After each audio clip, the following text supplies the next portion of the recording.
73 shot 4 take 1 action. ফুলে যদি এতই কাঁটা গোলাপটা তুই তুললি কেন? প্রেমে যদি এতই ব্যথা সেই প্রেমে তুই ভুললি কেন?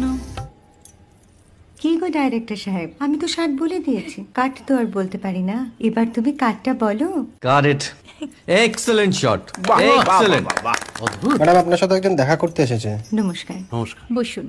আপনার জন্য আমি চেক বইটা নিয়ে এসেছি ম্যাডাম। কি যেন নাম আপনার ডিরেক্টর সাহেব? পিনাকি মুখোটি। মুখুটি বাবু, আমি ভুতুরিয়া বাবুর কাছ থেকে পরে চেক নিয়ে নেব। আচ্ছা। আগে আপনার বাঁধানো বইটা দিন, দেখি, পড়ি, ভাবি। হ্যাঁ, না মানে সেটা এখনো ঠিক তৈরি হয়নি। ও, তাহলে সেটা আগে ঠিক করুন ভাই, তারপর চেক টেক হবে। কিছু যদি মনে না করেন ম্যাডাম, আপনার হাতে মানে এটা তো কুমারীর চরিত্র, ওই আংটিটা। ওই যে বললাম ভাইটি, আগে আপনার বইটি রেডি করে আনুন। ও হ্যাঁ, আপনি বোধহয় জানেন না যে মায়া কুমারী তার আংটি কখনোই খোলে না। সে কুমারীর পাটেও খোলে না, বেধবার পাটেও খোলে না।